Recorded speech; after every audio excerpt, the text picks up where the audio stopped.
गुरून् वैष्णवांश्च श्रीरूपं साग्रजातं सहगण रघुनाथान्वितं तं सजीवं साद्वैतं सावधूतं परिजनसहितं कृष्णचैतन्यदेवं श्रीराधा कृष्णपादान् सहगण ललिता श्रीविशाखान्वितांश्च।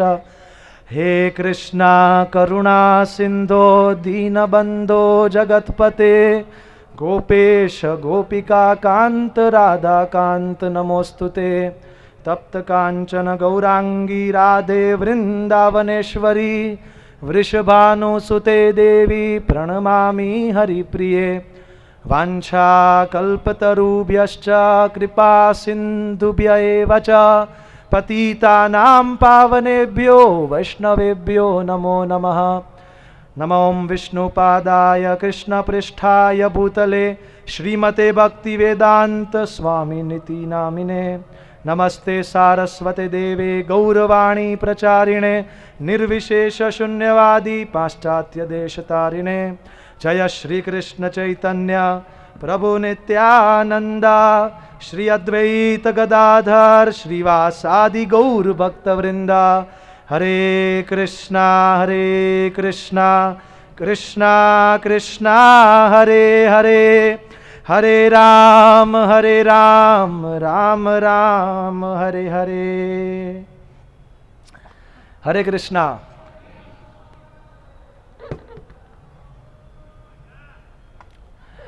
आज का हमारा टॉपिक है practical application of Bhagavad Gita in our daily life. अभी तक जो हमने 5 दिनों में जो हमने सुना है वो थियोरेटिकल नॉलेज है। जब तक हम ज्ञान को जिंदगी में उतारते नहीं तो वो ज्ञान उतना यूजफुल नहीं है।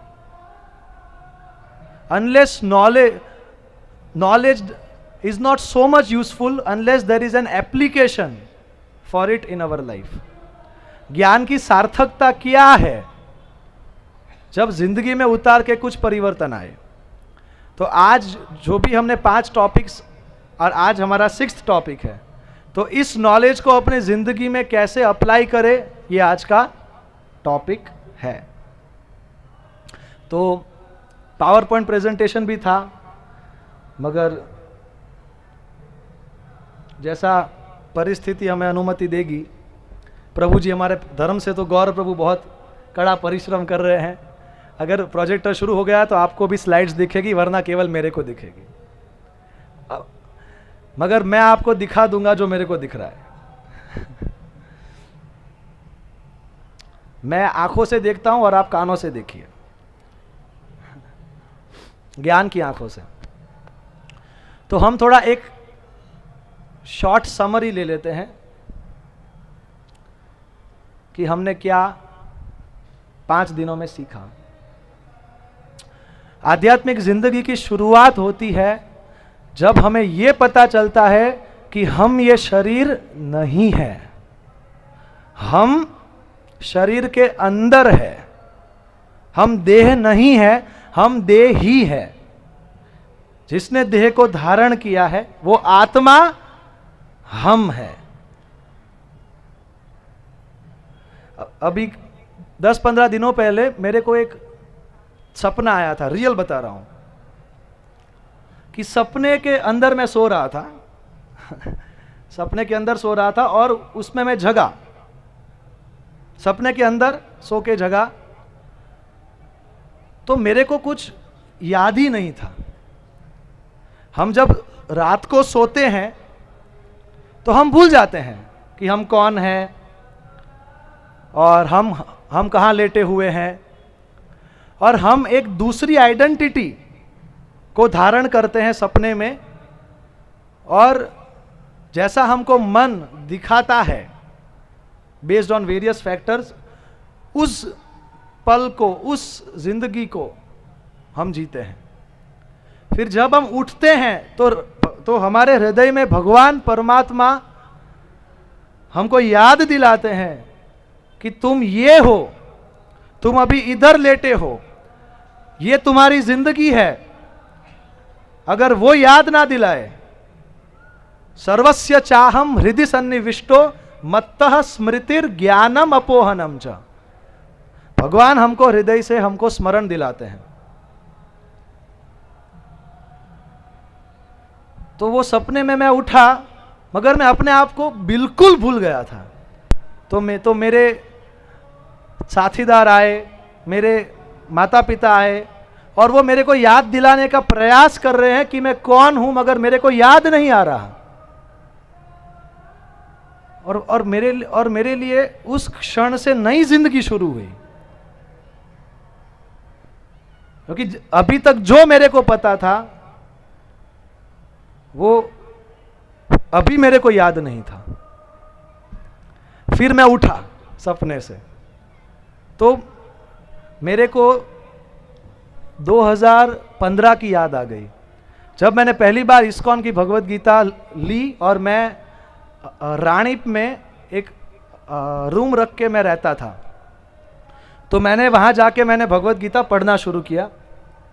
तब मैं इस्कॉन से जुड़ा नहीं था, मगर प्रभुपाद जी की भगवत गीता मुझे बहुत अच्छी लगती थी, क्योंकि बहुत क्लैरिटी के साथ सिद्धांत समझाए गए थे। और उसमें जब मैं दूसरे अध्याय में पहुंचा, और जब भगवान श्री कृष्ण ने मेरे को बोला भगवत गीता के माध्यम से कि तुम ये शरीर नहीं हो, जागो, तुम आत्मा हो, तो मेरे को 25,000 वोल्ट का झटका लगा था। कितना? 25,000 वोल्ट। क्यों? तो मतलब आज तक मेरा आइडेंटिटी ही गलत है। जो मेरे को बोला गया इतने सालों से कि तुम ये हो, वो मैं हूं ही नहीं।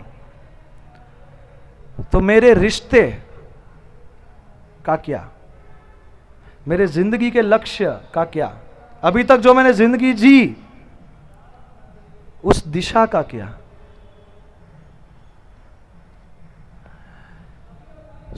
आध्यात्मिक जिंदगी की शुरुआत तब होती है जब हम ये एटलीस्ट बुद्धि के स्तर पे ये समझते हैं कि मैं ये शरीर नहीं, मैं आत्मा हूं। और अगर मैं आत्मा हूं तो मैं इस शरीर में मैं फंसी हुई हूं, फंसा हूं या फंसी हूं, ये भी मेरे को नहीं पता। पुरुष और स्त्री तो कपड़े हैं आत्मा के। मेरा स्वरूप ही मैं भूल गया हूं। जो मैं अपने आप को मानता था वो मैं हूं ही नहीं, और मेरे को क्या मानना है ये मेरे को पता नहीं। तो फिर प्रश्न उठता है कि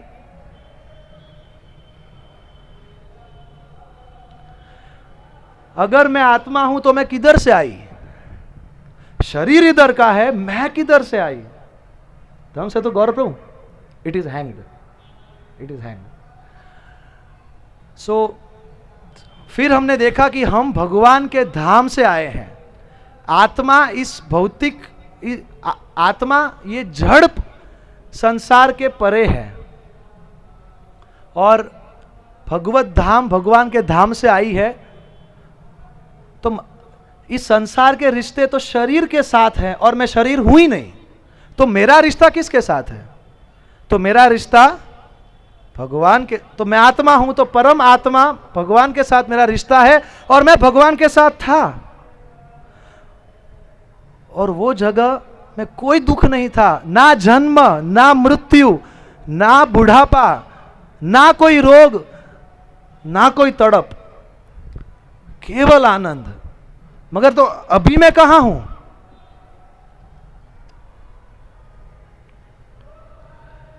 अभी मैं इस संसार में हूं, जो उधर से एग्जैक्ट ऑपोजिट है। ये दुखालय है, विविध प्रकार के दुखों से मैं ग्रस्त हूं, और अगर कुछ मैं एडजस्टमेंट करने जाता हूं मेरे दुख को कम करने के लिए, तो वो भी टेम्पररी है। उसके ऊपर भी काल के प्रभाव से पानी फिर जाता है, और फिर से दुख आ जाता है। तो आखिर मेरी ऐसी दशा क्यों हुई? ऐसा क्या हुआ कि मैं भगवान के धाम से इधर गिर गया? क्योंकि मैंने भगवान से स्वतंत्र भोग करने की इच्छा की। मेरा और भगवान का बहुत प्रेममय रिश्ता है। भगवान बोले हमारा आनंद हमारे प्रेम में है, मगर हम बोले मैं अपना आनंद खुद खोज लूंगा, मुझे आपकी जरूरत नहीं है।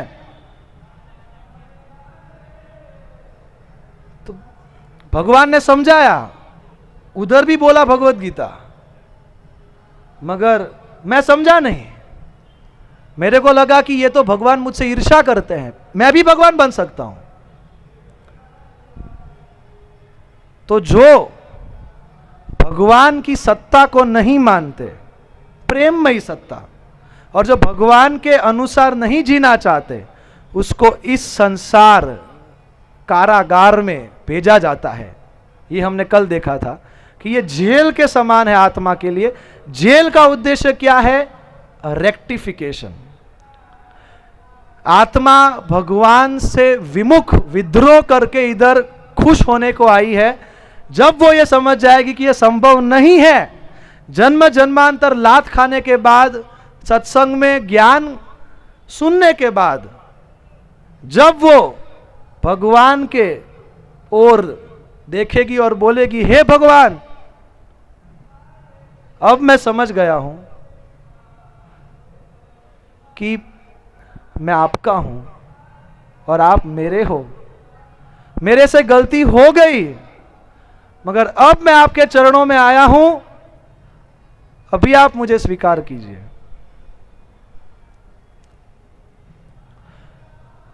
जब तक आत्मा इस समझ तक नहीं आती, तब तक आत्मा को अलग अलग शरीर धारण करने पड़ते हैं। अभी तक हम सब ने, ये हमारा पहला जीवन नहीं है, ना ये हमारा आखिरी जीवन है। हमने करोड़ों जिंदगियां पहले जी चुकी है, और करोड़ों सेट ऑफ माता पिता, पति पत्नी, पुत्र, परिवार, दोस्त, अलग अलग सेट्स, और बॉडी चेंज, सेट्स चेंज। तो हमने करोड़ों जिंदगियों में करोड़ों अच्छे काम किए, करोड़ों बुरे काम किए। उसके अनुसार हमको आगे की जिंदगी, आगे के शरीर, आगे के सुख दुख मिलते गए। और ये जो शरीर अभी जो है हमारे पास, ये मेरे पिछले जन्मों के सुख और दुख का हिसाब किताब है। अभी जो मैं करूंगा, ये मेरे भविष्य के शरीर का निर्माण करेगा। मगर आत्मा के लिए भौतिक अस्तित्व सजा है, क्योंकि आत्मा सच्चिदानंद है। आत्मा मतलब परमानेंट, नो टेम्पररी एग्जिस्टेंस। रिश्ते परमानेंट, आनंद परमानेंट, घर परमानेंट, परिवार परमानेंट। इसलिए हमको डर लगता है। हम टेम्पररी चीज को परमानेंट बनाने जाते हैं, इसलिए चिंता है, ये मोह है। वर्तमान में मोह होता है। हम टेम्पररी को परमानेंट समझते हैं या उसको पकड़ने जाते हैं, ये मोह है। पास्ट में जो हम खो दिए उसका शोक है, भविष्य में खोए नहीं इसका भय है। इस चंगुल से निकलना है। मगर ये कब तक चलता रहेगा? पुनरपि जननम पुनरपि मरणम पुनरपि जननी जठरे शयनम। जन्म मृत्यु, जन्म मृत्यु, जन्म मृत्यु, जन्म मृत्यु, कब तक? What is the solution? तो सॉल्यूशन क्या है? जब तक हम कुछ नहीं करेंगे, इसका कुछ नहीं होगा, ये चलता रहेगा। जन्म लो, कुछ रिश्ते बनाओ केवल तोड़ने के लिए। क्या ये अच्छा अस्तित्व है? प्रेम करो, क्यों? एक दिन छोड़ने के लिए। मेरे को उसको नहीं छोड़ना। सॉरी मैम, सॉरी सर, आप गलत जगह में हो, you will be kicked out.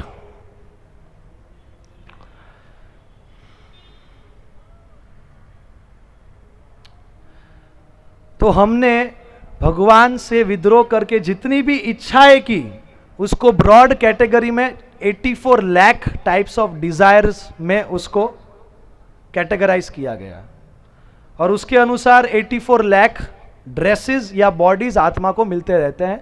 Dzire से एक्शन, एक्शन से रिएक्शन, रिएक्शन से फिर से डिजायर, फिर एक्शन, फिर रिएक्शन, ये चलता रहता है। कब तक चलता रहेगा?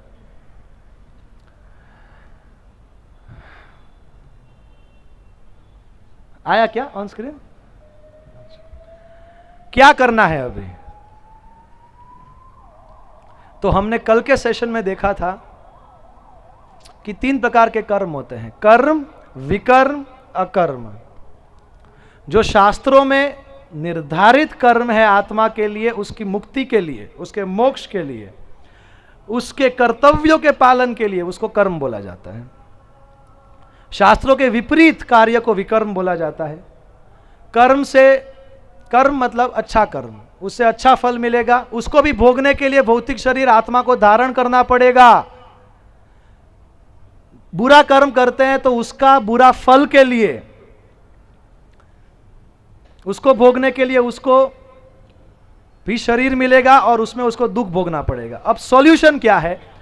जितना भी हमारे स्टोर हाउस में जितने भी कर्मों के संचित फल अच्छे या बुरे हैं, उसको शिफ्ट डिलीट करना पड़ेगा। मैं तो आत्मा हूं ना, मेरा आध्यात्मिक शरीर है, तो ये सब से मेरे को भौतिक शरीर मिलने वाला, इसको उड़ाओ।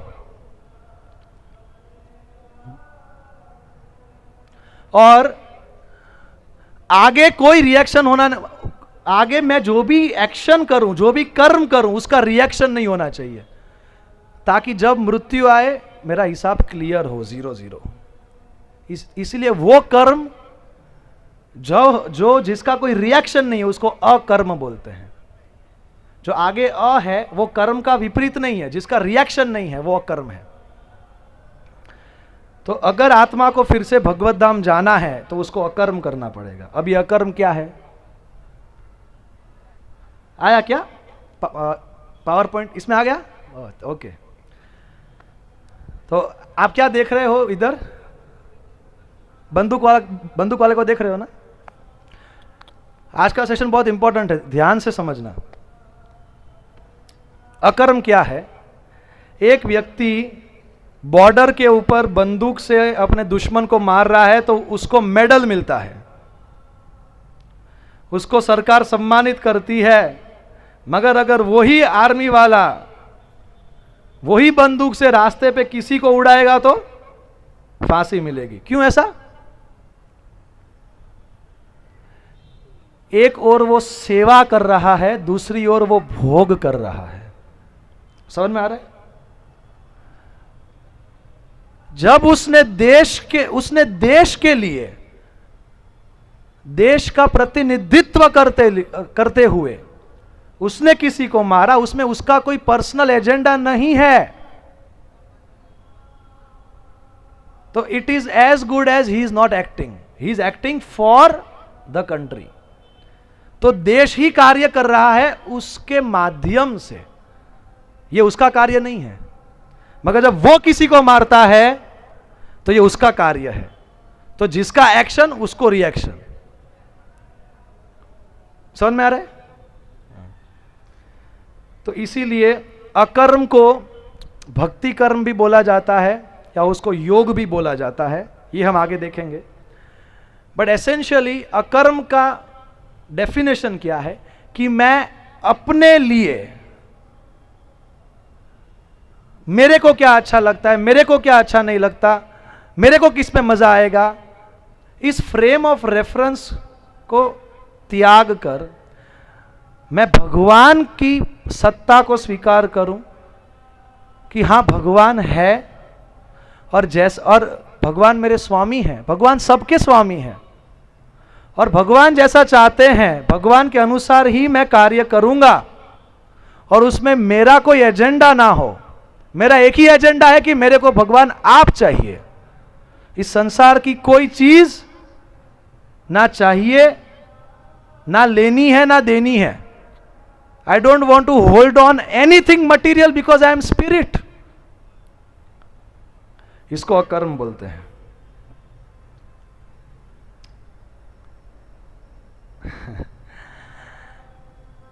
अब इसको मैं आपको समझाता हूं by some examples. एक रेस्टोरेंट में एक भाई गए खाने के लिए, उसने बहुत खाया और वो बिना बिल दे के ही रेस्टोरेंट के बाहर चला गया और किसी ने उसको रोका भी नहीं। तो ये हमारे दूसरे प्रभु जी हमारे देखते हैं उसको और वो बोलते हैं क्या बात है, अच्छा रेस्टोरेंट है। तो उसने भी एक बहुत थोड़ा ज्यादा खा लिया, जब पता चला कि लगता है फ्री है, ज्यादा खा लिया और वो भी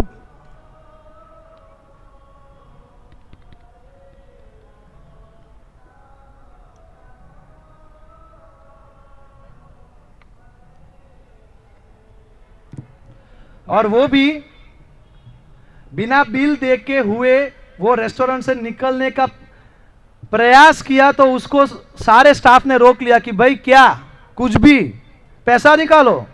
तो उसने बोला अरे, उसकी बात आई तो पैसा नहीं मांगा, मेरी बात आई तो पैसा मांगा। तो मैनेजर ने बोला ये उसके बाप की होटल है, तू पैसा निकाल। तो उसने जो खाया वो कर्म है और जो बिल आया वो रिएक्शन है। मगर क्योंकि वो मानता है कि ये मेरे बाप की है और वो अपने बाप की बात मानता है, इसलिए उसको ये प्रिविलेज मिलता है कि भाई तेरे को नो रिएक्शन। एक ही कर्म का नियम है, मगर जो भगवान को, भगवत तत्व को समझ के, अपना भगवान के साथ कनेक्शन को समझ के उसके अनुसार जिंदगी जीता है, वो ही एक कर्म का नियम उनके ऊपर अलग अलग कार्य करता है। ये कर्म का नियम है। दूसरा एग्जांपल देता हूं। एक बहुत ही अमीर व्यक्ति था, अमीर व्यक्ति, मगर वो बहुत खड़ूस था और उसने जो भी उसके बहुत ही सुंदर बड़े महल जैसे मकान की दीवार के ऊपर कुछ भी पेंटिंग करता था या पोस्टर लगाता था तो वो उसको पकड़ के मारता था। तो एक बार दो दोस्तों के बीच में चैलेंज लगा। चैलेंज क्या लगा? चैलेंज ये लगा कि तू इस खड़ूस, हालांकि वो खड़ूस नहीं था, बट तू इस पैसेदार व्यक्ति के दीवार के ऊपर कुछ पेंटिंग करके दिखा और वो तुमको मारे नहीं तो मैं तेरे को 500 रुपए दूंगा। तो इसने बोला कि वो मेरे को मारेगा ना, वो कि मैं पेंटिंग भी करूंगा और वो मेरे को मारेगा भी नहीं और उल्टा वो मेरे को पुरस्कार देके जाएगा। तो वो बोला ऐसा होगा तो मैं तेरे को 1000 रुपए दूंगा। तो इसने पेंटिंग किया, 2 घंटे तक पेंटिंग किया और उसी ने अंदर जाके वो मकान मालिक को बुला के आया कि देखो मैंने आपकी दीवार पे पेंटिंग किया है। उसने आके देखा तो वो खुश हो गया, फर्स्ट टाइम इन हिस्ट्री, और उसको पुरस्कृत किया और धन्यवाद बोल के गया। और फिर इसने अपने दोस्त को बोला कि लाओ जेब खाली करो। तो उसने क्या पेंटिंग किया? ये पेंटिंग किया, दिख रहा है? नो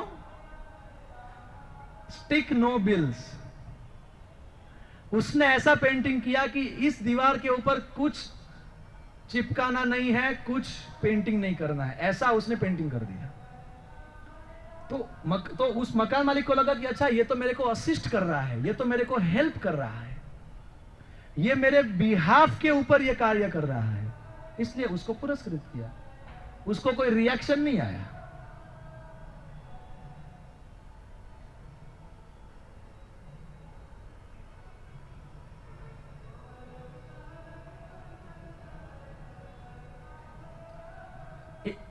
एक और मैं आपको एग्जांपल देता हूं। लोहे को जब हम आग में डालते हैं तो लोहा आग बन जाता है, उसी तरीके से। और जिस मोमेंट हमने लोहे को आग से बाहर निकाल लिया तो वो आग का काम करना बंद करता है और वो ठंडा पड़ने लगता है। उसी तरीके से अगर हमारी कॉन्शियसनेस, हमारा विचारधारा अगर ये रहेगा कि मेरे को भगवान की प्रसन्नता के लिए कार्य करना है, मैं भगवान की सेवा के लिए हूं, भगवान जैसा चाहे वैसा मैं सोचूंगा, महसूस करूंगा, इच्छा करूंगा और कार्य करूंगा।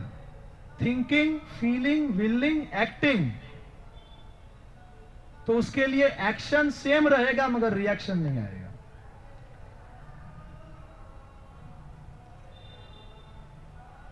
जब मैं छोटा था तो मेरे दादा का एक अपना इलेक्ट्रिक का दुकान था, तो उसमें वो मिलता था, टेप मिलता था, और टेप के अंदर क्या प्ले होता है? कैसेट प्ले होता है। कैसेट कितने लोगों ने इधर प्ले किया हुआ है कैसेट? ओ वंडरफुल। जैसे उंगली डालते डालते ऐसे करते हैं ना। सो जब मैं उंगली डालता था तो एक ओर से रील कम होती थी और दूसरी ओर रील भरने लगती थी। तो उसी तरीके से जब भौतिकतावादी व्यक्ति अपने लिए जीता है तो उसका रील, तो वो जितना उसका वो कार्य करता जाता है वो उतना ज्यादा एंटेंगल होता जाता है और उसका वो ज्यादा जन्म मृत्यु में के चक्र में वो आत्मा फंसती जाती है। जो आत्मा अध्यात्म के रास्ते पे है और जो ये समझ चुकी है अपनी आध्यात्मिक आइडेंटिटी और उसका भगवान के साथ रिश्ता, उसका भगवान के साथ रिश्ता, उसका इस दुनिया के साथ रिश्ता, भगवान का दुनिया के साथ रिश्ता और इन सब का आपस में रिश्ता, वो इस चेतना में रहती है आत्मा, वो व्यक्ति, पुरुष या स्त्री कोई भी, कि मेरे को भगवान के लिए मेरे को कार्य करना है, भगवान जैसे बताए वैसे करना है। तो जब वो काम करता है या करती है तो वो डिसएंटेंगल होता है, उसकी रील, वो जितना ज्यादा काम करता जाता है। इसलिए आध्यात्मवादी और भौतिकतावादी दोनों काम करते हैं, मगर भौतिकतावादी दोनों काम भी सेम होते हैं। ये भी लेक्चर दे रहा है, ये भी लेक्चर दे रहा है, ये भी खाना बना रहा है, ये भी खाना बना रहा है। इससे ये इसके बंधन का कारण बनेगा, ये उसकी मुक्ति का कारण बनेगा। भगवत गीता में बताया है, यज्ञार्थात कर्मणो अन्यत्र लोकोयम कर्म बंधनः। जो भगवान विष्णु के लिए, भगवान विष्णु की प्रसन्नता के लिए, भगवान विष्णु का एक नाम है यज्ञ, तो यज्ञार्थात कर्मण अन्यत्र लोकोयम कर्म बंधनः। तो जो भगवान when an act is performed as a sacrifice for Lord Vishnu, it is यज्ञ, वो उसके मुक्ति का कारण बनता है। एक बार मैंने चार्ली चैपलिन में देख रहा था। आप सोचोगे प्रभु जी आप तो अपना मतलब आप अपनी जिंदगी को आप याद कर रहे हो। मतलब एक्चुअली मैं आज का ये टॉपिक तैयार कर रहा था तो ये टॉपिक ही ऐसा है कि मेरे को सब याद आ गया, but it's very helpful to understand. Charlie Chaplin का एक सीन आया कि फ्रेश डामर, हम कहते हैं ना डामर कहते हैं, डामर का रास्ता बन रहा था और अभी वो फ्रेश था, फ्रेश टार बिछाया हुआ था रास्ते पे और चार्ली चैपलिन का एक पांव गलती से उसके ऊपर पड़ गया तो वो निकल नहीं रहा था। तो उसको निकालने के लिए उसने दूसरा पांव भी रखा टार पे और फिर उसके दम पे वो पहला वाला पांव निकालने का प्रयास किया तो वो दोनों के दोनों चिपक गए। फिर उसने अपने दोनों हाथ भी टार में लगाए कि उसके जोर से वो निकले, तो वो उसके दोनों हाथ भी टार में फिक्स हो गए। तो इसी तरीके से अगर कोई बोलेगा कि मेरे को भगवान की परवाह नहीं है, मैं तो स्वतंत्र हूं और जो चाहे मैं तो करूंगा, तो वो और फंसता जाएगा। वो जो जितना प्रयास करेगा वो उतना ही ज्यादा फंसता जाएगा। ये हमें समझना पड़ेगा कि हम स्वतंत्र नहीं है। We are under the stringent laws of nature. हम कहां स्वतंत्र हैं? कभी भी कोरोना हो जाएगा, कभी भी जुकाम हो जाएगा, कभी भी एक्सीडेंट हो जाएगा। आज रात को सोए, कल सवेरे कैसे उठेंगे वो भी पता नहीं। ऊपर से पंखा गिरेगा ये भी पता नहीं। अभी हमारे आश्रम में एक रूम में पंखा गिरा ऊपर से। वो तो अच्छा था कि हमारे प्रभु जी थोड़े साइड में सोए थे, वरना फिर उनका हरि बोल हो जाता। और हमको लगता है I am free. Sir you will be kicked out. Please try to understand, we are not free. एक कैदी को कैसे स्वतंत्रता मिल सकती है? मगर वो ऐसा सोचता है, नहीं नहीं नहीं, मेरे को जरूरत नहीं है। Then immediately Maya will act और उसका बंधन बढ़ता जाएगा। सो ये अकर्म है। अकर्म को योग भी बोला जाता है। अब ये योग क्या है? आजकल के लोगों को योग पता ही नहीं। एक बार क्या हुआ, एक इलेक्ट्रॉनिक की दुकान पे एक व्यक्ति टीवी खरीदने गया, तो उसने वहां के मैनेजर को पूछा कि ये टीवी का दाम क्या है, मेरे को खरीदना है। तो उसने बोला कि हम मूर्ख लोगों को टीवी नहीं बेचते। तो उसका ईगो हर्ट हो गया। वो घर पे गया, अच्छे कपड़े पहन के आया और फिर से वो गया और उसने बोला कि ये टीवी मेरे को खरीदना है, सूट कोट पहन के गया। तो उस मैनेजर ने फिर से बोला, हम मूर्खों को टीवी नहीं बेचते। अब तो बाप रे, वो वापिस गया, अपना सब हुलिया चेंज करके, कोई उसको पहचान ना सके ऐसा बन ठन के फिर से आया और इंग्लिश में बोला, how much is this television. वो फिर से बोला, हम मूर्खों को टीवी नहीं बेचते। उसने पूछा, मेरे को टीवी नहीं चाहिए, मेरे को ये बोलो, मेरे को ये बताओ कि तुमने मेरे को कैसे पहचाना। तो उसने बोला कि तुम जिसको टेलीविजन दिखा रहे हो ये टेलीविजन नहीं है, ये वॉशिंग मशीन है। उसी तरीके से आजकल के लोगों को पता ही नहीं कि योग क्या है। योग मतलब योग केवल शारीरिक स्वास्थ्य, ताकि इस शरीर का हम भोग अच्छी तरीके से कर सके और सिद्धि प्राप्त करना और अपना वेट लॉस करना, ये सब योग नहीं। योग शब्द युज शब्द से आता है, युज धातु से योग शब्द आता है, जिसका मतलब होता है ज्वाइन या कनेक्ट। तो जुड़ना, किसका जुड़ना? आत्मा का भगवान परम आत्मा से जुड़ना, उसको योग बोलते हैं। जैसे मछली को हम पानी से बाहर निकाले और हम उसको बोले कि ये लो चॉकलेट डेरी मिल्क, ये लो गूगल में 1 करोड़ का नौकरी, ये लो अपने सपनों की रानी, नहीं होगा। खुद का फ्लैट ले लेंगे और उसको बोलेंगे मछली को कि तुम इधर खुश हो जाओगी, उसको पानी चाहिए। ये योग है। उसको ऑरेंज जूस में डालेंगे तो भी नहीं चलेगा, उसको पानी चाहिए। ये जो मेरी उंगली है, जो मैं ऐसे ऐसे कर रहा हूं, ये अभी मेरे शरीर से जुड़ी हुई है। जैसे ये डिस्कनेक्ट हो जाएगी तो ये मरना शुरू करेगी। उसी तरीके से आत्मा को केवल भगवान चाहिए। हमारे एक संत है इस्कॉन के, उन्होंने एक बार बहुत अच्छी बात बोली थी कि हमारे हृदय में एक छिद्र है, होल है, जिसका शेप है भगवान का, जो शेप है कृष्णा, वो शेप का होल है। उसको हम पैसों से भरेंगे, गाड़ी से भरेंगे, इस संसार के सुख से भरेंगे, फैसिलिटी से भरेंगे, फिर भी हमेशा लगेगा कि कुछ कमी है। क्योंकि वो होल कब भरेगा? जब भगवान फिट होंगे। तो भगवत गीता में भगवान ने 4 प्रकार के योग बताए हैं, कर्म योग, ज्ञान योग, ध्यान योग और भक्ति योग। जब हम अपने कार्य को, अपने शरीर को, शरीर से, इंद्रियों से जो कार्य करते हैं उसको कर्म बोलते हैं।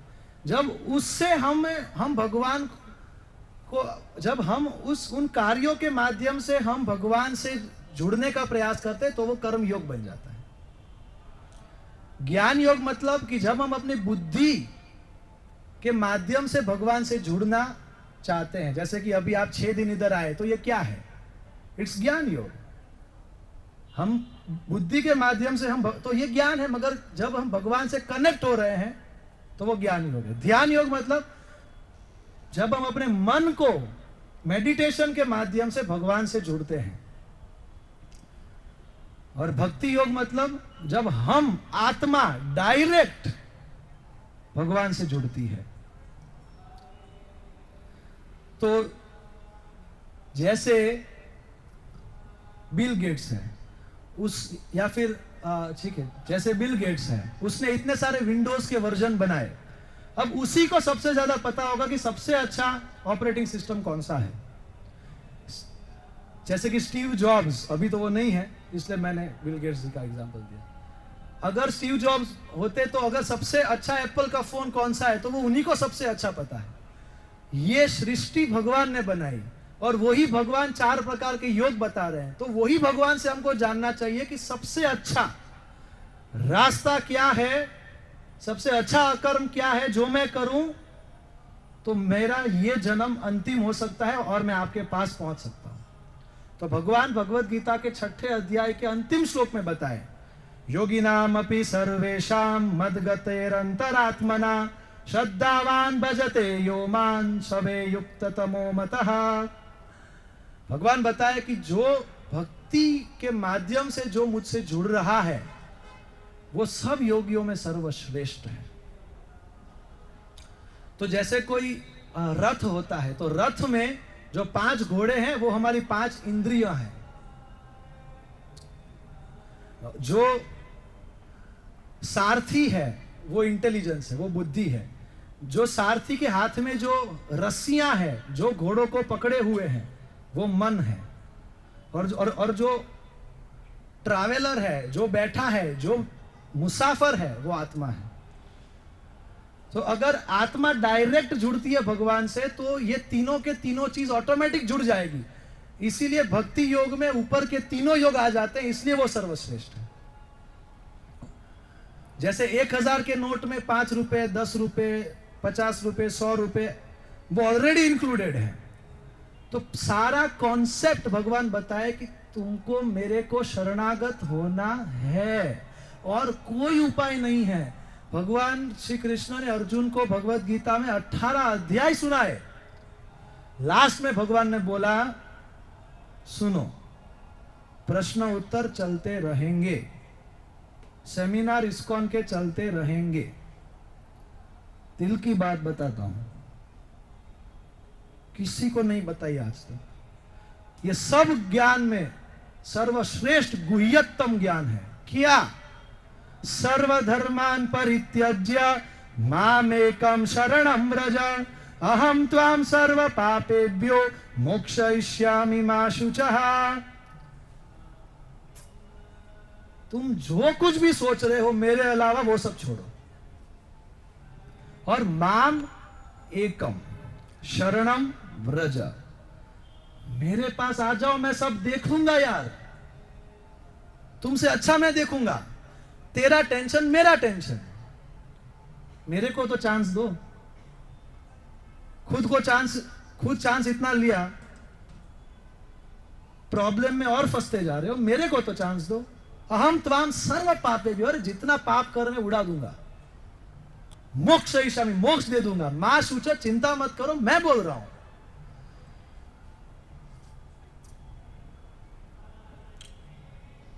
इसीलिए भक्ति योग सर्वश्रेष्ठ अकर्म है, जो अगर हम जिंदगी में करेंगे तो हमें भगवान की प्राप्ति हो सकती है, इसी जन्म में हो सकती है, और हमारी सारी समस्याओं का समाधान 1 स्ट्रोक में आ सकता है। Full stop, once and for all, to all the problems of life eternally.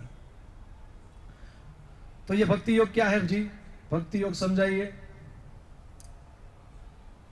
देखिए, भक्ति योग मतलब जनरली हमको लोग पूछते हैं कि इस्कॉन में आने से क्या सब कुछ छोड़ना पड़ेगा? हम बोलते हैं जी कुछ सब कुछ नहीं छोड़ना है, केवल भगवान को जोड़ना है। हमारी जिंदगी में हमारा आलीशान घर है, हमारे सुंदर परिवार है, सुंदर गाड़ी है, सुंदर बच्चे हैं, ये सब हमारी जिंदगी में है, फिर भी थोड़ा बहुत खट्टा मीठा रहता है। शास्त्र बताता है कि आत्मा कभी भी जड़ वस्तु से संतुष्ट नहीं हो सकती। आत्मा केवल आत्मा, परमात्मा, चित्त, आध्यात्मिक वस्तुओं से संतुष्ट हो सकती है।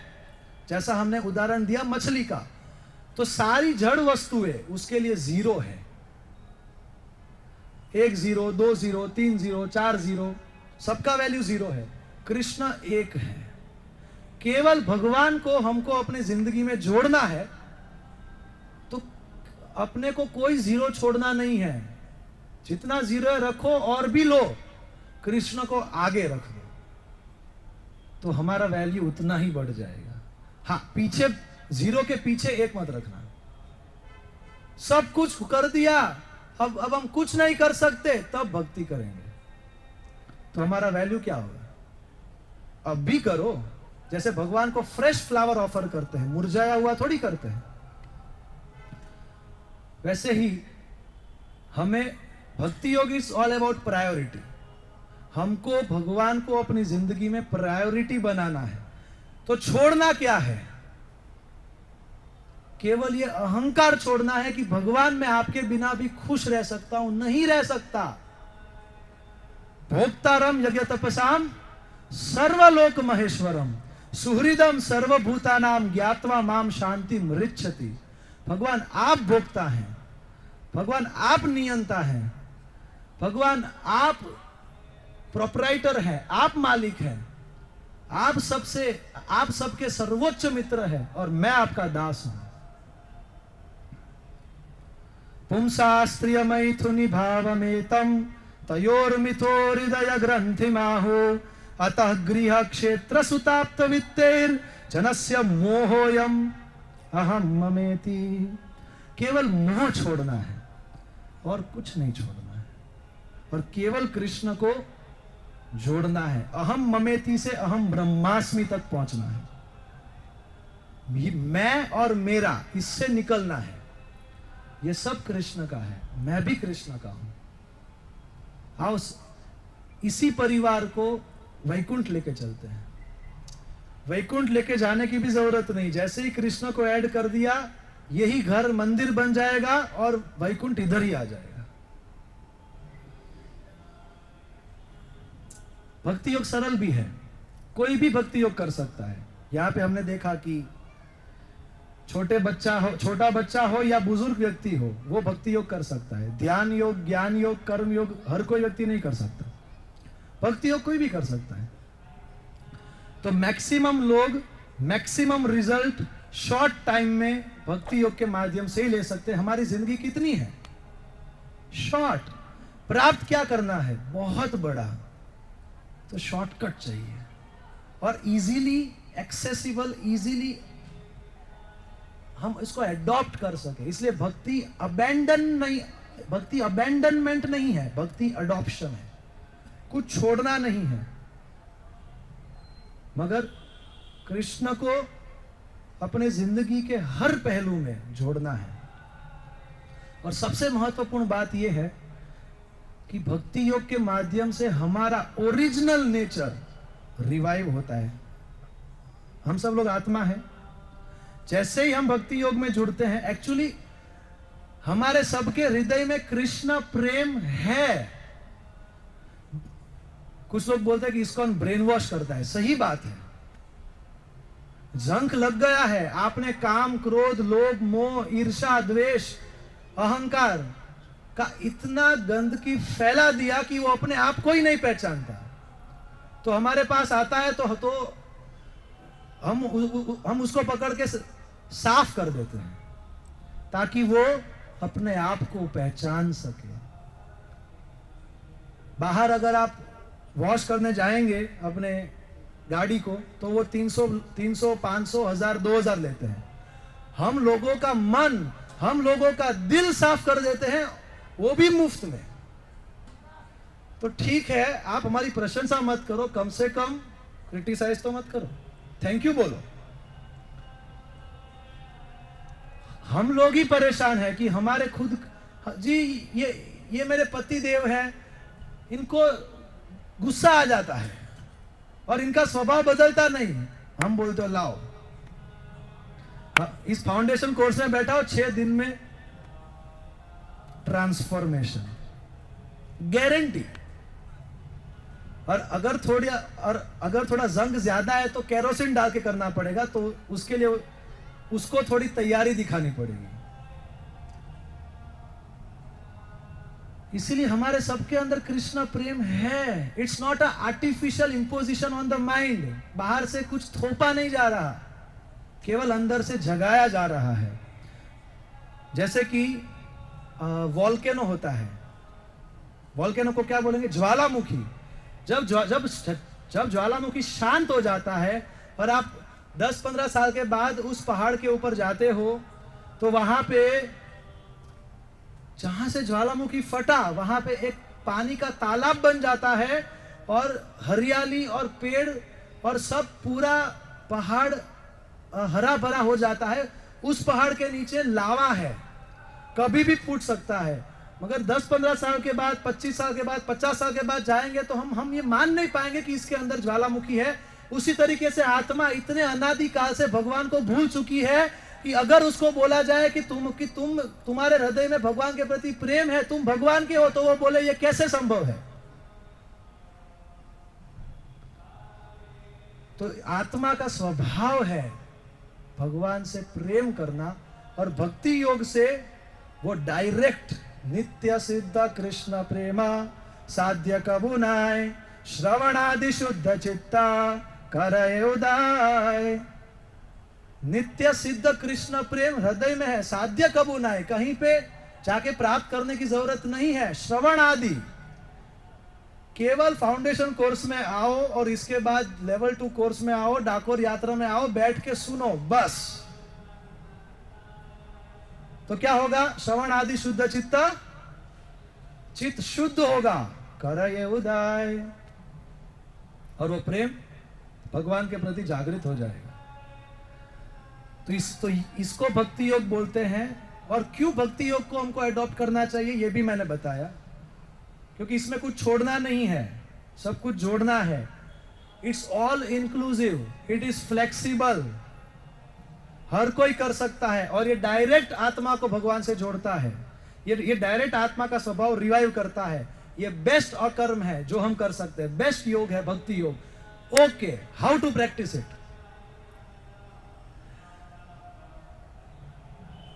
तो अभी जो आएगा ये पूरे जर्नी ऑफ सेल्फ डिस्कवरी, ये जो भगवत गीता फाउंडेशन कोर्स का सार है।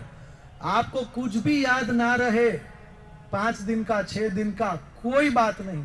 अभी जो मैं बोलने जा रहा हूं ये आप ध्यान से सुन के याद रख लीजिए। हाउ टू प्रैक्टिस भक्ति योगा इन अवर लाइफ। तो टेक फॉर्मूला है TAKE।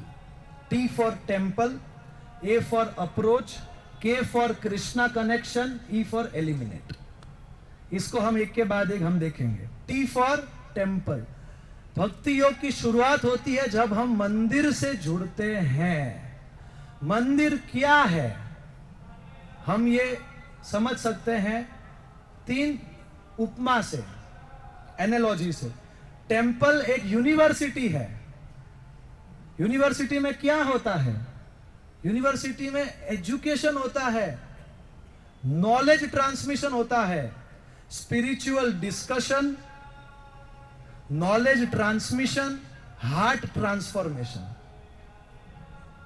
ये वो स्पिरिचुअल यूनिवर्सिटी है। मैंने खुद इसी मंदिर में, कुछ यहां पे भक्त 10 साल से आते हैं, सवेरे 7:15 की आरती में आते हैं, 10 साल से आके चले जाते हैं, मगर सुनते नहीं है, तो उनका कोई आध्यात्मिक उन्नति नहीं होता। मंदिर का वास्तविक उद्देश्य है भगवान का गुणगान करना, जिससे आत्मा को फिर से पुनः स्मरण हो जाए, अपने भूले हुए रिश्ते, अपना खोया हुआ प्रेम, अपना खोया हुआ घर, और फिर वो अपने आध्यात्मिक उन्नति करे। तो मंदिर एक यूनिवर्सिटी है, मंदिर एक जिम है। जिम में हम अपने मसल्स को स्ट्रॉन्ग करते हैं। हमारे बॉडी में अगर कोई भी मसल्स को हम यूज नहीं करते लंबे समय तक तो वो वीक हो जाते हैं, और फिर उसको फिर से सक्रिय करना है तो उसका एक्सरसाइज करवाना पड़ेगा। तो हमारे अंदर चॉइस मसल्स है। चॉइस मतलब इच्छा। अभी तक हमारी जिंदगी में कुछ भी गलत भी आता है, टेम्पटेशन, तो अपने आप को रोक नहीं पाते और हम गलत चॉइस कर बैठते हैं। मंदिर में आते हैं तो यहाँ पे ट्रेनिंग मिलता है जिससे हम सही चुनाव कर सके कि अपनी जिंदगी को किस दिशा में आगे लेके जाना है। और मंदिर एक हॉस्पिटल है। जैसे अगर मेरे को रोग हुआ है तो मैं हॉस्पिटल में जाता हूं दवाई लेके इस रोग को ट्रीट करने के लिए, इस रोग से बाहर निकलने के लिए। उसी तरीके से आत्मा को भव रोग हुआ है, भव रोग, उसकी दवाई वो मंदिर रूपी अस्पताल में मिलती है, वो है आध्यात्मिक जीवन। तो इसीलिए मंदिर से जुड़ने से हमारा भक्ति योग का शुरुआत होता है। तो मंदिर में आके क्या करते हैं? टी फॉर टेम्पल मैंने बताया, ए फॉर अप्रोच। हम पास जाते हैं किसके? एक टीचर के। जिंदगी में क्यों टीचर चाहिए? खास करके आध्यात्मिक जीवन में। पुस्तक में ज्ञान है मगर टीचर के पास विज्ञान है। वो ही ज्ञान को जिंदगी में कैसे अप्लाई, कैसे ट्रांसलेट किया जाए, वो सिखाता है, समझाता है। वो हमारा हाथ पकड़ के वो हमको डिफिकल्टीज से वो पार करवाता है। आध्यात्मिक जीवन उतना आसान नहीं है। इट इज लाइक, शास्त्र बताता है कि वो तलवार की धार के ऊपर चलने जैसा है। तो टीचर वो है जो जिसको पता है ये पूरा रास्ता कैसा है, अभी क्या, कौन से आध्यात्मिक जीवन के स्तर पे क्या ऑब्स्टेकल्स आएंगे और क्या सॉल्यूशन है, वो हमको गाइड करेगा। जैसे जिम में ट्रेनर होता है तो उसको पता है अभी कौन सा एक्सरसाइज करवाना है, बाद में कौन सा एक्सरसाइज करवाना है, कितना करवाना है, ज्यादा भी नहीं कम भी नहीं। तो हमारे आध्यात्मिक जीवन में कितना तपस्या करना है, कब क्या बढ़ाना है, वो हमको मंदिर में आध्यात्मिक टीचर हमको बताते हैं। और जैसे डॉक्टर पेशेंट को दवाई प्रिस्क्राइब करता है और उसका डोज देता है, उसी तरीके से टीचर, आध्यात्मिक टीचर, मेंटोर, गुरु अपने जो भी बद्ध जीव आता है यहाँ पे अपने मोक्ष के लिए, उद्धार के लिए, उसको सही मात्रा में क्या क्या चीजें कब करनी है वो बताता है। मगर ये देखा गया है कि कम बुद्धिमान लोग गुरु के पास आके भौतिक वस्तुएं मांगते हैं कि गुरुजी जी हमारा शादी नहीं हो रहा, जी हमारा नौकरी नहीं लग रहा, जी मेरे बच्चे को तबीयत खराब है। तो उसके लिए बाकी सब इंस्टीट्यूशन है। गुरु किसके लिए है? गुरु का सर्वोच्च कर्तव्य यह है कि वो अपने शिष्य को इस संसार से भगवान के धाम लेके जाए। तो गुरु से कुछ भौतिक चीज मांगना वही हो गया कि एक तोप लेके किसी मच्छर को मारना। ये सब टेम्पररी प्रॉब्लम्स है, रिलेटिव प्रॉब्लम्स है। कुछ नहीं करेंगे तो भी आज नहीं तो कल वो चला जाएगा। अरे परमानेंट सॉल्यूशन के लिए उसके पास जाओ। So A for T for temple, A for approaching a bona fide teacher, प्रामाणिक आध्यात्मिक शिक्षक जो परंपरा में आता है और जो शास्त्रों के अनुसार बोलता है और जीता है।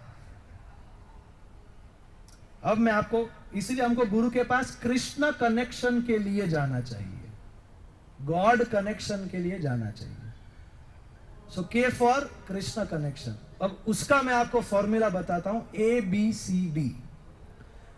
हमारा ये कोर्स की शुरुआत भी हुआ था ABCD से। किसी को याद है मनुष्य और पशु में क्या अंतर है? A for ability for higher inquiry, B for bliss, C for choice, D for determination. ये वो ABCD को कैसे हम लेवरेज कर सकते हैं, कैसे हम उसका सदुपयोग कर सकते हैं इस मनुष्य जीवन में, ये वो वाला फॉर्मूला ABCD। A फॉर, तो ये जो ABCD फॉर्मूला है ये मैं आपको बताऊंगा और मैं आपको कुछ रेकमेंडेशन भी करूंगा कि आपको ये ABCD फॉर्मूला किस मात्रा में आप अगर अप्लाई करेंगे, हम सब अप्लाई करेंगे, तो बहुत ही तेजी से, बहुत ही सुंदर और बहुत ही सिस्टमैटिक आध्यात्मिक जीवन में हम उन्नति करेंगे। तो तैयार हैं? A for association. एसोसिएशन मतलब संग, जैसा संग वैसा रंग। अच्छे लोगों के साथ संग करते हैं तो ट्रांसफॉर्मेशन आता है। अमेरिका में ऐसा बताया जाता है कि हम सबके अंदर 2 कुत्ते हैं। आप बोलेंगे प्रभु जी आप बोल रहे हो मेरे अंदर 2 कुत्ते हैं? कहने का तात्पर्य है कि हमारे अंदर 2 कुत्ते हैं, एक अच्छा कुत्ता और एक बुरा कुत्ता। बुरा कुत्ता हमेशा हमको बोलता है कि ये चीज बुरी है, कोई बात नहीं, मगर तुम्हें अभी तो तुमको ये एंजॉयमेंट देगा, मजा देगा, तो कर लो। ये बुरा कुत्ता है। अच्छा कुत्ता क्या है? अरे थोड़ा रुक के सोच तो लो। मगर जनरली बुरा कुत्ता जीत जाता है। क्यों? अगर 2 कुत्ते के बीच में लड़ाई होगा तो कौन जीतेगा? जिस कुत्ते को खिलाया पिलाया, उसका पोषण किया गया हो, वो कुत्ता जीतेगा। और जिस कुत्ते का ध्यान ही नहीं रखा है तो वो दुर्बल हो गया है, वो कैसे जीतेगा? तो हमने जन्म जन्मांतर सत्संग कहां किया? असत्संग किया, गलत संग किया, गलत चीजें सीख ली जो नहीं सीखनी थी।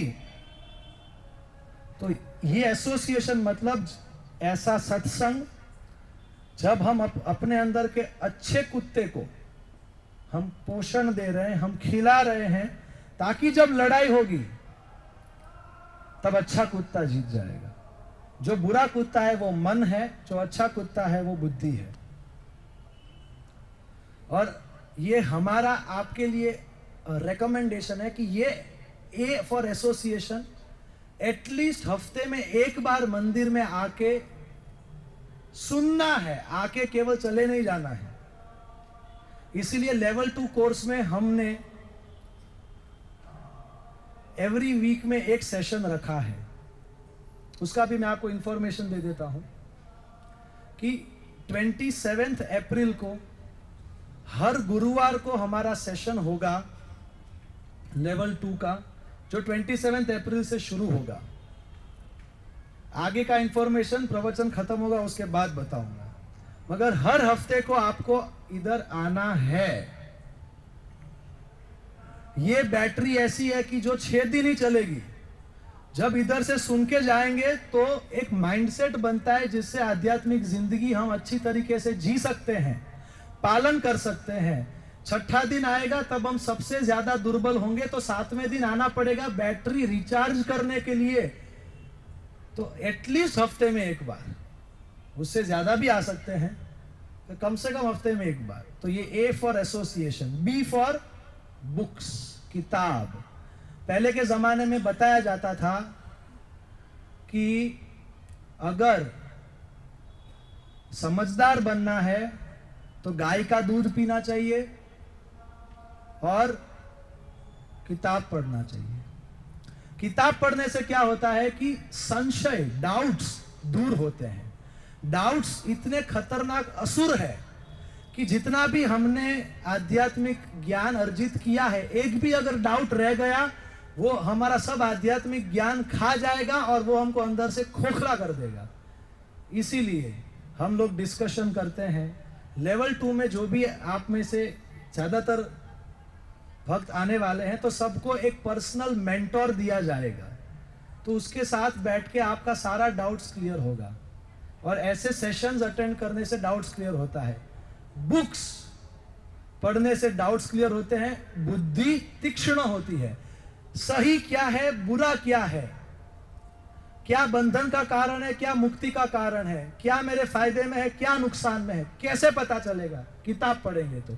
कोई भी किताब में भगवत गीता शब्द आ गया मतलब वो पढ़ सकते हैं, ऐसा नहीं होता सर। कोई भी आध्यात्मिक पुस्तक प्रामाणिक है कैसे पता चलता है? अगर वो गुरु शिष्य परंपरा में आता है। तो हमारे इस्कॉन के संस्थापक प्रभुपाद जी, हमारा सबका इस्कॉन ब्रह्म मध्व गौड़ीय संप्रदाय में आता है। तो प्रभुपाद जी की जो पुस्तक है वो 100% प्रामाणिक है। कैसे पता चलता है? फल से पता चलता है। जॉर्ज हैरिसन 1970s में बीटल्स का बहुत फेमस ग्रुप था। उन्होंने प्रभुपाद जी को पूछा कि आपकी भगवत गीता मैं क्यों पढ़ूं? तो प्रभुपाद जी ने बताया कि ये जवाब तुम ढूंढो, ये जवाब मैं नहीं दे सकता। कौन सी गीता सबसे पावरफुल है, प्रामाणिक है, कैसे पता चलेगा? उसके फॉलोअर्स को देख के कि जिसने वो गीता को पढ़ा तो क्या वो कृष्ण के पीछे पागल कितने हुए। गीता का उद्देश्य है कि हम कृष्ण के अनुसार, उनकी आज्ञा, उनके उपदेशों के अनुसार अपनी जिंदगी जिए। प्रभुपाद जी की भगवत गीता के बाद ऐसा कभी इतिहास में नहीं हुआ था कि गोरे लोग, अफ्रीका के काले लोग, कोई भी संसार का कोई भी व्यक्ति, चाहे वो कोई भी देश का हो, कोई भी धर्म का हो, कोई भी प्रांत का हो, जैसे ही वो प्रभुपाद जी का भगवत गीता पढ़ता है, वो धोती कुर्ता पहनता है, साड़ी पहनती है माताएं, तिलक लगाते हैं, और वो कृष्ण के कीर्तन में वो रास्ते के ऊपर वो रास्तों के ऊपर उतर के वो पागलों की तरह वो नाचते हैं। 4 रास्ते के ऊपर भगवत गीता वितरित करते हैं। ऐसा इस्कॉन के अलावा कोई संस्था आज तक मैंने नहीं देखा। आप बोलेंगे आप इस्कॉन का मार्केटिंग कर रहे हो। It's not marketing ma'am, it's not marketing sir. दिख रहा है तो पहले इस्तेमाल करें फिर विश्वास करें। तो किताब पढ़ना है तो कोई भी आध्यात्मिक किताब नहीं पढ़ना है, प्रभुपाद जी की किताब पढ़ना है। और हमारा रेकमेंडेशन है कि कम से कम दिन में 15 मिनट पढ़ना है। जो भी आपको गिफ्ट में, आपने जब रजिस्ट्रेशन किया तो आपको भगवत गीता मिली है, और जो भी आपको किताब मिला है वो आपको हर रोज 15 मिनट कम से कम पढ़ना है। ये हमारा रिकमेंडेशन है। B for books, C for chanting. ये सबसे महत्वपूर्ण है। चैंटिंग मतलब भगवान के नाम का जप करना। 4 युग होते हैं। सतयुग में ध्यान के माध्यम से भगवान की प्राप्ति होती है। त्रेता में यज्ञों के माध्यम से। रामायण में हम देखते हैं कि बहुत सारे यज्ञ का व्याख्या हुआ है रामायण में। त्रेता में यज्ञ, द्वापर में डिटी वर्शिप, अर्चा विग्रह, भव्य तरीके से अर्चा विग्रह की पूजा। कलयुग में कैसा है कि हम लोग ध्यान नहीं कर सकते। ध्यान में एकदम ऐसे बैठना है, अगर 5 मिनट बैठने जाएंगे तो बैक पेन हो जाएगा। और यज्ञ करने जाएंगे तो मैं आपको सच्ची घटनाएं बताता हूं। हम लोग एक जगह पे गए थे यज्ञ करने के लिए, तो जैसे ही यज्ञ किया तो आग जला, तो तुरंत उनके पूरे बिल्डिंग में जो भी फायर एक्सटिंग्विशर थे, स्प्रिंकलर सिस्टम शुरू हो गया और सब पानी पानी हो गया और पूरा यज्ञ बुझ गया। दूसरी जगह पे क्या हुआ कि यज्ञ में पूर्णाहुति के वक्त हमको काजू बादाम यज्ञ में डालने होते हैं, तो हमने डाले। तो एक व्यक्ति आके बोला, अरे काजू बादाम डाल रहे हो आग में, इसका दाम पता है आपको? और हमने बोला अरे ये विधि है ये। तो थोड़ा महंगा भी पड़ता है, और जो भी आइटम्स जो यूज होती है वो बहुत शुद्ध होनी चाहिए। आज घी होता है नहीं होता पता नहीं, आज वो दूध है या वो पाउडर है ये पता नहीं। उसी तरीके से अर्चा विग्रह की जो सेवा है बहुत शुद्ध लोग और शुद्ध सामग्री के साथ करते हैं। कलयुग में कॉमन प्रोसेस जो हर कोई कर सकता है, उसके लिए कलो तद हरि कीर्तनाद, भगवान का नाम का कीर्तन, भगवान का नाम लेना ये कलयुग का युग धर्म है जिससे भगवान की प्राप्ति होती है। शास्त्र में बताया गया है कि हरेर नाम हरेर नाम एव केवलम कलो नास्ति एव गतिरन्यथा। संस्कृत ऐसी भाषा है कि कोई एक शब्द अगर हम बार बार उपयोग करते हैं तो उसको गलती मानी जाती है। इस श्लोक में 6 बार एक ही चीज को रिपीटेडली बताया गया है, इसलिए ये इंटरेस्टिंग श्लोक है। हरेर नाम हरेर नाम हरेर नाम, हरि का नाम हरि का नाम हरि का नाम एवं केवलम, केवल हरि का नाम। कलो मतलब कलयुग में, नास्ति एवं नास्ति एवं नास्ति एवं, और कोई उपाय नहीं, और कोई रास्ता नहीं, और कुछ नहीं। गतिरन्यथा, क्या? केवल हरि का नाम।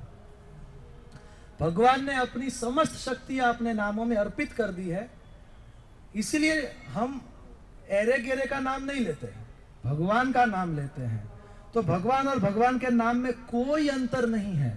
जब हम बोलते हैं हरे कृष्णा तो कृष्ण उपस्थित होते हैं, और जैसे जैसे हमारी आध्यात्मिक उन्नति होगी वैसे ही हम कृष्ण की अनुभूति कर पाएंगे। कली संतरण उपनिषद में भी नारद मुनि ने ब्रह्मा जी को पूछा कि इस कलयुग में कैसे लोगों को मोक्ष प्राप्त होगा और वो इस दुखों के सागर से बाहर निकलेंगे। तो ब्रह्मा जी ने ये जो हरे कृष्ण महामंत्र वाला श्लोक बोला और उसके बाद बोला इति षोडशकम नाम नाम कली कल्मष नाशनम नत्तः परतर उपाय सर्व वेदेषु दृश्यते। कि जितने भी कल्मश है कलयुग के, जितने भी इंप्योरिटीज है, जो दुख का कारण है, उसका नाश ये हरि नाम, ये हरे कृष्ण मंत्र करेगा। और पूरे वेद में देख लिया इस कलयुग के लिए और कोई उपाय नहीं है, क्योंकि ये महामंत्र है। महामंत्र मतलब सारे मंत्रों का समावेश इसके अंदर होता है। इसी और मगर इसका हमको जप करना है। ध्यान और जप में अंतर है। ध्यान में हम बोलते नहीं हैं, केवल अपने मन को लगाते हैं, जो लगता नहीं है हम सो जाते हैं। इसीलिए हम जप करते हैं, मतलब हम अपने होठों से और जीभ से उच्चारण करते हैं। और इसमें सबसे महत्वपूर्ण है सुनना। जब हम जप करते हैं तो उतना जोर से बोलना है कि हम अपनी आवाज सुन सके। तो जब हम बोलते हैं और सुनते हैं और जब हम माला के ऊपर जब हम करते हैं तो 3 इंद्रियां, बोलना, सुनना और टच, हाथ, ये तीनों जब एक साथ लगते हैं तो ये मन को पकड़ सकते हैं। मन बहुत ही चंचल है, इसलिए हम माला के ऊपर हम हरे कृष्ण महामंत्र का हम जप करते हैं। मंत्र का अर्थ होता है मन त्रायते इति मंत्र। जो मन को त्रायते मतलब प्योरीफाई और डिलीवर, जो शुद्ध करता है, जो उद्धार करता है। तो जो आत्मा का उद्धार करे, जो मन का उद्धार करे, इसको मंत्र बोलते हैं। तो हमको ये महामंत्र को किस भाव से लेना है? दवाई के भाव से लेना है। मेरे को मजा आएगा इस भाव से हमको माला नहीं करना है। जैसे किसी को जॉन्डिस होता है, जॉन्डिस को क्या बोलेंगे हिंदी में?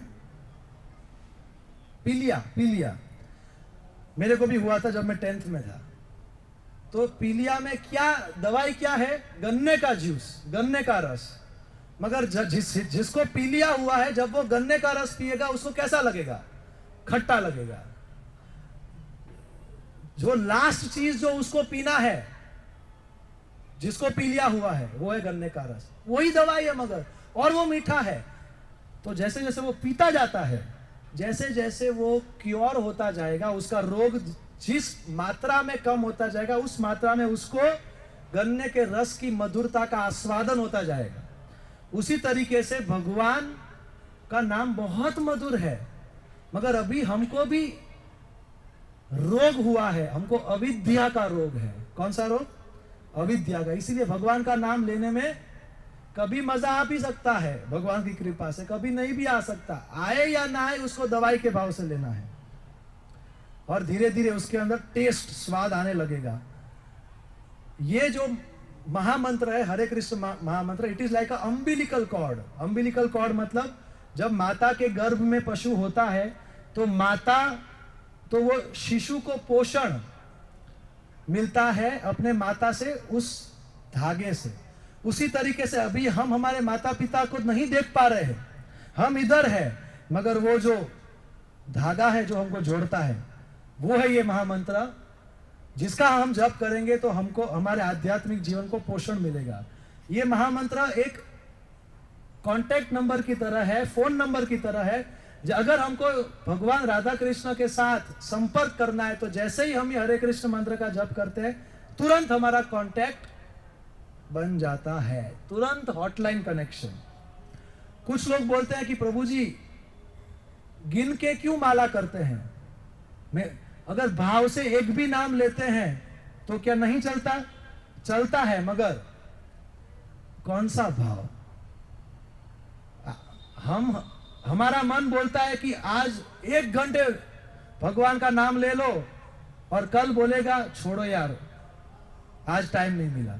इसलिए मन को डिसिप्लिन करने के लिए एक फिक्स्ड काउंट होना बहुत जरूरी है। और जब हम ये माला करते हैं तो जैसे कोई छोटा बच्चा असहाय भाव में अपने माँ की ओर देख के रोते हुए पुकारता है, उस भाव से हम भगवान राधा कृष्ण को उसी भाव में पुकारते हैं। इस प्रार्थना पूर्ण भाव में, और ये समझते हो कि कृष्ण और कृष्ण के नाम में कोई अंतर नहीं है। कृष्ण अपने नाम में है ये, और कृष्ण है, यही कृष्ण है। इस भाव में हमको भगवान के नाम का जप करना चाहिए। हमारी ओर से आपके लिए रेकमेंडेशन है कि आपको कम से कम 2 से 4 माला शुरू कर देनी चाहिए, कम से कम 2, ज्यादा से ज्यादा 4। फिर डी फॉर डाइट। अभी बस मैं केवल 5 मिनट लूंगा, फिर मैं इसका अंत करूंगा। क्या मैं ले सकता हूं 5 मिनट? ओके, हरी बोल। तो डाइट मतलब जो भी हम खाए भगवान को भोग लगा के खाए। बहुत सारी चीजें ऐसी है कि जो भगवान को भोग नहीं लगती, जैसे मांस, मच्छी, अंडा, प्याज, लहसुन इत्यादि। इसके ऊपर हम आपको आगे के सेशंस में डिटेल में बताएंगे।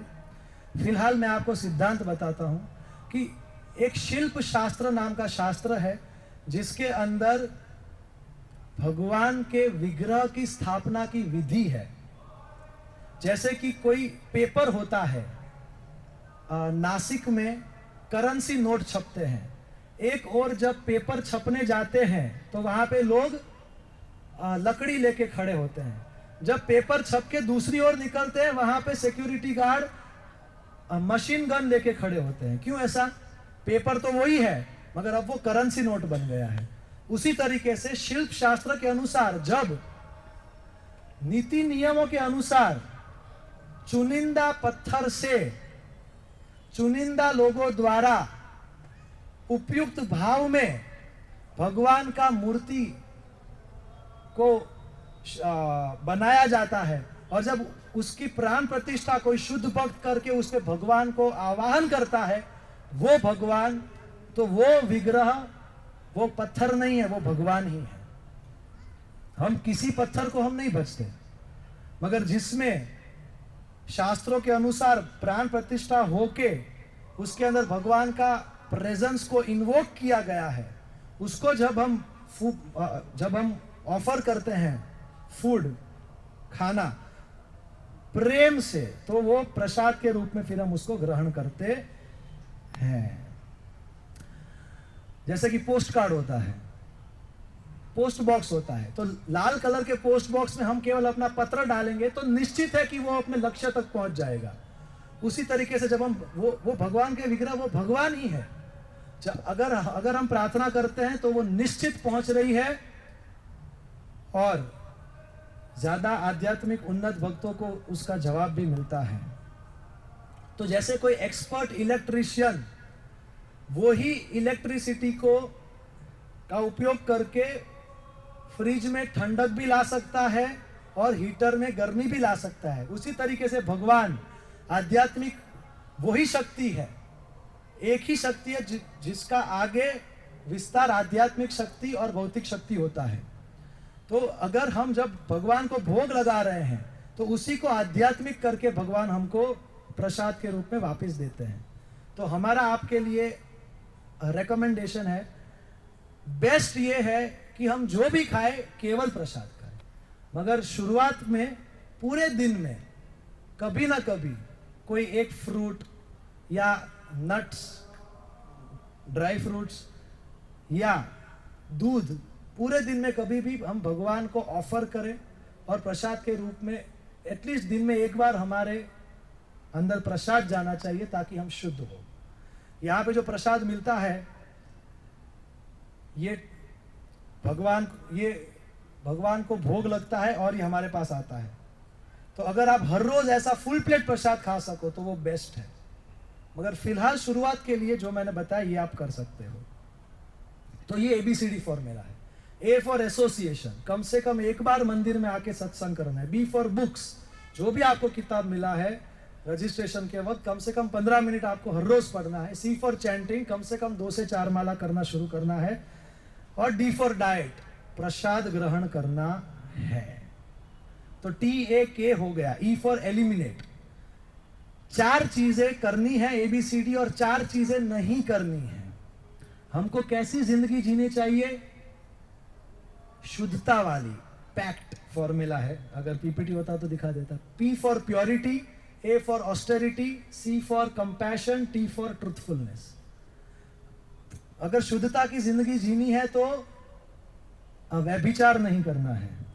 तपस्या वाला जीवन जीना है तो नशा नहीं करना है। कंपैशन, दया वाला जीवन जीना है तो मांसाहार नहीं करना है। सत्य परायणता वाला जीवन जीना है तो जुआ नहीं खेलना है। तो ये 4 नियमों का पालन करना है। क्या क्या? मांसाहार नहीं, व्यभिचार नहीं, जुआ नहीं, नशा नहीं। मगर ये हमारा रेकमेंडेशन है कि जो नहीं करना उसके ऊपर उतना फोकस अभी नहीं करना है। जो ABCD फॉर्मूला है वो करना है। वो करते करते जो चीजें हमारे लिए अनर्थ है वो छूटती जाएगी। तो अंत में मैं यही बताना चाहूंगा कि भक्ति योग के माध्यम से हम मंदिर में आके सीखते हैं, मगर हमारा आप सबसे ये निवेदन है कि आप अपने घर को मंदिर बनाइए। हमारे शास्त्रों में घर को बोला गया है भुवन।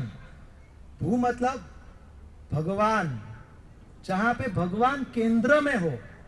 जहां पे, जिस घर में भगवान केंद्र में नहीं, जहां पे भ हट चुका है तो वो वन है। और वन के अंदर कौन रहते हैं? पशु रहते हैं। और पशु हमेशा एक दूसरे के साथ लड़ते झगड़ते रहते हैं, एक दूसरे को काटते रहते हैं। इसलिए घर में शांति नहीं होती, क्योंकि भगवान केंद्र में नहीं है। केंद्र में क्या है? टेलीविजन है। क्या है? टीवी। कोई कोने में अगर कोई सामान सेट नहीं होगा, वहां पे कोने में भगवान का मंदिर बना दो, या तिजोरी के अंदर भगवान को रखो। भगवान केंद्र में नहीं है जीवन में। ऐसा बताया जाता है कि a family who praise together stage together, a family who dances together advances together, a family who sings together clings together, a family who dines together shines together। जिस परिवार में भगवान केंद्र में होते हैं उस पूरे परिवार के रिश्तों में मधुरता अपने आप आ जाती है और पूरी जिंदगी खूबसूरत बन जाती है। मगर जिस तरीके से रामायण में जब माता सीता ने गोल्डन डियर को देखा था, सुनहरे हिरन को देखा, तो उन्होंने भगवान राम को बोला मेरे को ये चाहिए, और फिर भगवान राम को उन्होंने भेज दिया। और फिर रावण आया साधु के वेश में और सीता माता को उठा के लेके गया। उसी तरीके से हमारे जीवन में ये जो गोल्डन डियर है, ये जो सुनहरा हिरन है, ये इस दुनिया का तमक जमक है, टेम्पटेशंस है, और अगर हम उसको पकड़ते हैं तो भगवान सेंटर से हटने लगते हैं। और रावण रूपी टीवी साधु के भेष में हमारे घर में आता है कि अरे तेरे को अपडेट करूंगा, मैं तेरे को मैं न्यूज दूंगा, तेरे को मैं हंसाऊंगा, कॉमेडी, तेरे को अच्छी जिंदगी जीने के लिए मैं सहायता करूंगा। मगर जैसे ही वो साधु के भेष में रावण आया और सीता माता ने विश्वास किया और फिर उसने अपने 10 सिर निकाले, उसी तरीके से हमारे टीवी में 100 चैनल उसके बाद आ जाएगी और वो हर प्रकार की चीजें दिखाएगी जो हमको नहीं चाहिए, जो हमको भगवान से दूर लेके जा रही है। तो जिस तरीके से हम तो तालाब में अगर 2 अलग अलग पत्थर डालते हैं तो 2 अलग अलग सर्कल फॉर्म होते हैं और वो क्लैश करते हैं। सारे पत्थर को एक ही बैग में रख के हम एक साथ डालते हैं तो कोई क्लैश नहीं होता। उसी तरीके से अगर भगवान किसी घर के केंद्र में है और वो पूरा परिवार एकजुट रहता है तो कोई समस्या नहीं होगी, कोई झगड़ा नहीं, कोई क्लेश नहीं, और वो घर बन जाएगा मंदिर। तो हमारा आपसे यही निवेदन है आज कि ये जो टेक फॉर्मूला है ये आप टेक करके जाइए, कुछ छोड़ना नहीं है, केवल भगवान श्री कृष्ण को जोड़ना है। अल्टीमेटली ये हमारा सबका चॉइस है, हमारा भी चॉइस है, आपका भी चॉइस है कि हम अपनी जिंदगी को आगे किस दिशा में बढ़ाना चाहते हैं। और अगर हम ये भक्ति योग का हम अगर पालन अपनी जिंदगी में करेंगे तो हमारी जिंदगी सबलाइन बन जाएगी, सुंदर बन जाएगी। और जिस सुख आनंद की हम केवल थियोरेटिकली हम चर्चा कर रहे हैं वो हमें सचमुच महसूस होगी और इस जिंदगी का लक्ष्य पूरा करके हम इसी जन्म में भगवान के धाम पहुंच सकते हैं। हरे कृष्ण।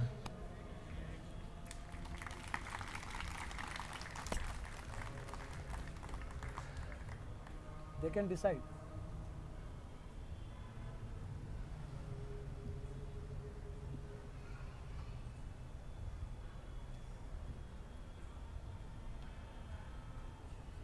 No question. डाकोर यात्रा अनाउंसमेंट। तो एक अनाउंसमेंट है, अभी हम क्वेश्चंस नहीं लेंगे, क्वेश्चंस हम प्रसाद लेते हुए हम डिस्कस कर सकते हैं। अनाउंसमेंट ये है कि लेवल 2 का कोर्स 27 अप्रैल को शुरू होगा। हमने बहुत सारे फैक्टर्स, हमने आज ढाई घंटे हमने मीटिंग किया और 2.5 घंटे के बाद सब कुछ आपका फीडबैक, मंदिर का फीडबैक और भी बहुत सारे फैक्टर्स को डिस्कस करके हमने तय किया कि थर्सडे का दिन सबसे ज़्यादा सूट हो रहा है। शुरुआत में वो आपको थोड़ा संघर्ष आ सकता है, मगर जैसे मैंने शुरुआत में बताया था, प्रेम है तो संघर्ष उठाना पड़ेगा। तो हमारा हर एटलीस्ट फर्स्ट मॉड्यूल जो हमारा है तो वो 27 अप्रैल हर गुरुवार को हमारा लेवल 2 का कोर्स शुरू होगा। और और इसमें खुशखबरी ये है कि पहले भी प्रसाद होगा और बाद में भी प्रसाद होगा, क्योंकि हमने सोचा कि आप अपने जॉब से आएंगे और अगर पूरा परिवार आएगा तो घर पे तो खाना बनाने का कोई हमको टेंशन रखना नहीं है। तो आपको भूखे भूखे रख के प्रवचन दे के फिर आपको 9 बजे खाना दे तो ये अत्याचार है। इसलिए आप जब आएंगे तो इस्कॉन का फेमस खिचड़ी आपके लिए 7:15 से 8 गरम गरम आपकी राह देखेगी। तो 7:15 से 8 खिचड़ी भी जहाँ पे हमारा प्रवचन इधर प्रभुपाद भवन में होगा तो उधर खिचड़ी डिस्ट्रीब्यूशन शुरू होगा और कीर्तन शुरू होगा। 8 बजे प्रवचन शुरू हो जाएगा, 8 से 8:45, 8:45 से 9 प्रश्न उत्तर होंगे और 9 बजे फाइनल फुल प्लेट प्रसाद भी शुरू हो जाएगा। और डाकोर यात्रा, एक डाकोर यात्रा 22 तारीख को निकलेगी, एक डाकोर यात्रा 29 तारीख को निकलेगी। तो हमको आपके नाम ऑलरेडी हमने आज डिसाइड किए, कौन 22 को जाएगा, कौन 29 को जाएगा, कैसे हमने डिवीजन किए, मगर ये प्रोजेक्टर काम नहीं कर रहा है। तो मैं इनसे पूछ लेता हूं कि क्या प्लान है। हमको आपको आज नाम दिखाने थे, फिर आप अपना नाम देख के आपको, ताकि पता चले कि मेरे को किस में आना है। तो हम व्हाट्सएप ग्रुप हम क्रिएट कर देंगे, एक 22 का और एक 29 का, तो आपको पता चल जाएगा। और एक लास्ट चीज मैं धन्यवाद देना चाहूँगा सबसे पहले भगवान श्री श्री राधा गोविंद जी को। केवल उन्हीं की कृपा से ये प्रोग्राम संभव हो पाया है, उनके आशीर्वाद से और उन्हीं की प्रसन्नता के लिए ये तुच्छ प्रयास हमने किया। और फिर हमारे पूरी गुरु शिष्य परंपरा जिन्होंने इतना संघर्ष करके ये दिव्य ज्ञान हम तक पहुंचाया, श्रील प्रभुपाद जी का धन्यवाद। ये जो ज्ञान जो हम समझ रहे हैं ये प्रभुपाद जी ने हमको दिया है। और उसके बाद हमारे मंदिर के अध्यक्ष श्रीमान कलानाथ चैतन्य प्रभु जी, जिनकी कृपा से, जिनके सहयोग से ही ये प्रोग्राम संभव हुआ है। और उसके बाद हमारे कोर टीम संजय कृष्ण चंद्र प्रभु जी, पीताम्बर गोपाल प्रभु जी, उद्धव प्रिय प्रभु जी, और हमारे ब्रह्मचारी जिन्होंने अपने छोटी उम्र में 22-23 साल की उम्र में अपना सब कुछ छोड़ के भगवान की सेवा में दिया। ये और पुष्कर प्रभु जी, सीता सुंदरी माता जी, कृष्ण स्वरूप प्रभु जी, माता जी, और अचिंत्य दशरथी प्रभु, अभय गौरांग प्रभु और उनके सारे वॉलंटियर्स की टीम, और जो किचन में जो प्रसाद बनाते हैं, जो ये रोटी सब्जी बनाते हुए जिनके हाथ अंदर जले हैं, उनकी वजह से हम इधर प्रसाद ले पा रहे हैं। उन टीम का भी धन्यवाद, परिमल प्रभु का धन्यवाद, पूर्णानंद प्रभु का धन्यवाद, और जितने भी लोग हैं, वह खास करके ये जो कोर टीम है जो मैंने बोला, पुष्कर प्रभु जी और हमारे कोर टीम और ब्रह्मचारी, ये पिछले 2 महीने से लगे हैं ये प्रोग्राम को संभव करने के लिए।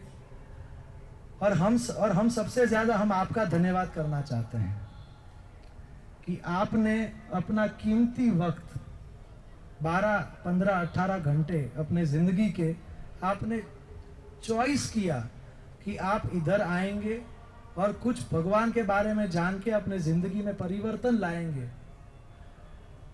और ये हमारा सबका डिस्कशन और हमारा अनुभव है कि पिछले बहुत सालों से इतना अच्छा ऑडियंस हमको मिला नहीं है। Thank you so much. कि 10 बज जाता है, पौने 10 बज जाता है, और हमसे गलतियां हुई ही है, फिर भी आपका अटेंडेंस कम नहीं होता, और हम बोलना थक जाते हैं मगर आपके प्रश्न कम नहीं होते। और जब हमने डाकोर यात्रा के लिए बोला कि कितने लोग आएंगे, तो आपको जान के खुशी होगी कि 160 लोगों का कंफर्मेशन है, तो वो आप ही लोग हैं। और फिर हमने सोचा कि अच्छा, हमारे पास ऐसा ऑडियंस है कि जो केवल डाकोर यात्रा के लिए आया था, मगर आपको जान के खुशी होगी कि 160 से भी ज्यादा लेवल 2 के लिए रजिस्ट्रेशंस मिले हैं। So it's a record. इस मंदिर का प्रतिष्ठा को 26 साल हुआ है, ऐसा ट्रैक रिकॉर्ड कभी हुआ नहीं है। So thank you so much. आप सबके उत्साह से हमारे अंदर भी उत्साह भरा, ताकि हम ये थोड़ा बहुत प्रयास कर सके। गलतियां हुई होंगी और उसके लिए हम और पूरे टीम के बिहाफ के ऊपर मैं आप सबके चरणों में मैं माफ़ी मांगना चाहता हूँ। हमारा यही प्रयास था जब हम प्लानिंग कर रहे थे कि आप एक बार भगवान राधा गोविंद के चरणों में आए, उसके बाद हम आपको नहीं जाने, फिर हम आपको जाने देना नहीं चाहते। तो हमसे जितना भी हुआ वो हमने किया। हमने कुछ नहीं सोचा, ना शक्ति का सोचा, ना वक्त का सोचा, ना पैसों का सोचा, हमने केवल आपका सोचा। मगर फिर भी हम लोग अपूर्ण हैं, तो हमसे गलतियां हुई होगी, तो उसके लिए हम क्षमा चाहते हैं। आप लोग का दिल बहुत प्रेम भरा है, तो आप उसी प्रेम से आप हमको माफ़ कर दीजिएगा। और इसी तरीके से ये जो आत्म साक्षात्कार का ये यात्रा है, ये 6 दिन का तो शुरुआत है। हमारी ऐसी इच्छा है कि हम लोग पूरी जिंदगी साथ रहे और इस जीवन को साथ में सफल बना के साथ में भगवान के धाम इसी जन्म में लौट जाए। तो इसके लिए हम आपको नहीं छोड़ेंगे, मगर आपको भी हमको नहीं छोड़ना है। ऐसी विनंती। हरे कृष्ण।